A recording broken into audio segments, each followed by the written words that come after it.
क्या इस साल आप किसी टीयर 3 इंजीनियरिंग कॉलेज से अपना बीटेक पूरा करके किसी सर्विस सेक्टर कंपनी को 3.5 लाख पे ज्वाइन करने वाले हैं और आप डाउटफुल है कि क्या आपको ज्वाइन करना चाहिए या नहीं, क्योंकि 10-12 लाख रुपए इंजीनियरिंग कॉलेज को डालने का 3.5 लाख की नौकरी जस्टिफाइड है या नहीं, और उस पर आप पे रिलेटिव्स का प्रेशर है, पीयर प्रेशर है, जो आपको मजाक बना रहे हैं कि कैसे उनका बेटा आईआईटी से 15 लाख का, 20 लाख का, 25 लाख का, 30 लाख का पैकेज उठा रहा है, कैसे उनका बेटा बीएससी करने के बाद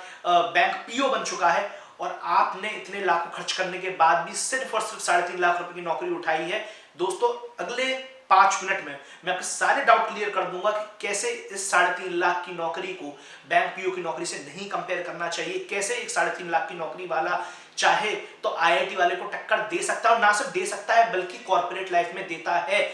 और अगले 5 मिनट में मैं आपको 5 एग्जांपल्स बताऊंगा, 5 एग्जांपल्स जो रियल लाइफ से डिराइव्ड है, और एक नहीं कई 100 लोगों से डिराइव्ड है, जो आपको क्लैरिटी दे देगा कि क्या आपको ये 3.5 लाख की नौकरी से अपना करियर शुरू करना चाहिए या नहीं। दोस्तों, एक चीज समझ लीजिए कि टीयर 3 कॉलेज से जो बच्चे पास आउट होते हैं उनकी जनरल प्रायोरिटी रहती है सर्विस सेक्टर कंपनियां, क्योंकि वही मास में रिक्रूट करती हैं और वही कंपनियां हैं जो आपको एक एटलीस्ट वर्क एनवायरनमेंट देती हैं कॉर्पोरेट लेवल का, जिसमें काम करके आपको अच्छा लगे, क्योंकि बाकी जो कोर सेक्टर की कंपनियां हैं वो तो क्या ही करती है, वो हम सभी जानते हैं।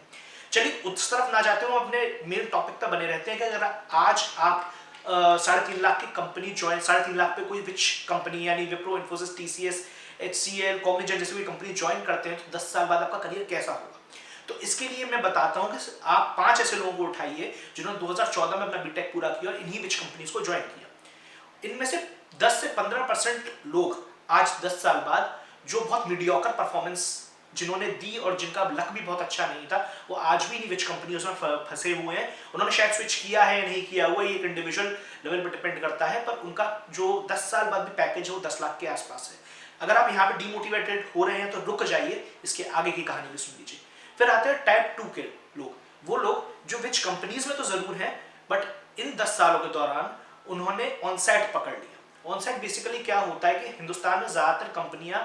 काम आउटसोर्स करती हैं विदेशों से, और कई बार ऐसी कंपनियां ये चाहती हैं कि जो काम आउटसोर्स किया गया है इसी तरीके से वो एम्प्लॉयज भी आउटसोर्स करें अपने लोकल ऑफिसेज में, और इनमें आपको डॉलर्स में, यूरोज में, जो भी लोकल करेंसी होती है उनमें पेमेंट होता है। अगर आप इंडियन पर्सपेक्टिव से देखें तो वो सुनने में 1 करोड़ का और 70 लाख का पैकेज दिख सकता है, पर एक्चुअल में वो नहीं होता। वो वहां का जो मिनिमम पेमेंट होता है उस स्किल सेट पे वो होता है। बट अच्छी बात ये है कि अगर आप उसमें सेविंग करें तो आप बहुत अच्छा बचा सकते हैं। तो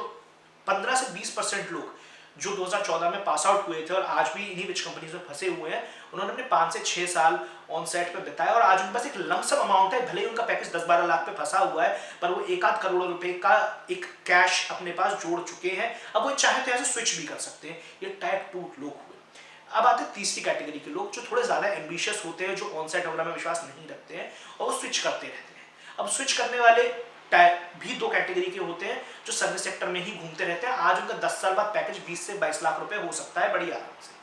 ठीक है। इसमें फिर दूसरी कैटेगरी आती है जो लोग ज्यादा एम्बिशियस होते हैं और काम में भी अच्छे होते हैं। जनरली वो स्विच करके प्रोडक्ट तक पहुंच जाते हैं और आज 10 साल बाद उनका पैकेज 60-70 लाख हो सकता है, कोई बहुत बड़ी बात नहीं। और ऐसे मैं पर्सनली 4 से 5 लोगों को जानता हूं, राइट। और 5वीं कैटेगरी आती है उन लोगों की